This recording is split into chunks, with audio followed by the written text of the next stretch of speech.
Bizda bitta muammo bor. Ba'zi mamlakatlarning fuqarolariga viza ola olmayapmiz O'zbekistonga kelishiga.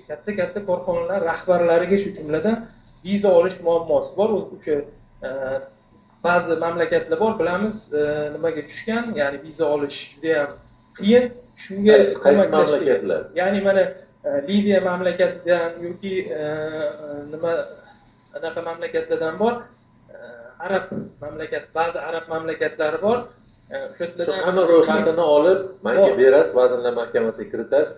Biz topshiriqni keyin tegishli idoralarga beramiz bular bo'yicha. Alohida, rahmat. Ba'zi bir davlatlar bilasiz, ularga alohida o'zini xususiyati. Senga yordam berib o'rsanglar, 3 yildan beri qiynalib. Malayziya bo'yicha mana Malayziya elchimizni gaplarini eshitdingizmi oldin yo endi keldingiz? Eshitdim, shuni eshitdim. Biz tayyormiz yordam berishga. Bu kishi bilan hozir uchrashuvdan keyin gaplashib olgan masalalar. Hajga borish bo'yicha 31,5 ming kishi har yili boradi, birinchi 10talikka kiradi. Mana shu masalalar bo'yicha bu kishi bilan gaplashib olamiz. Seshanba kuni nasib bo'lsa, Malayziyaning 11 ta kanalida biz efirga chiqamiz.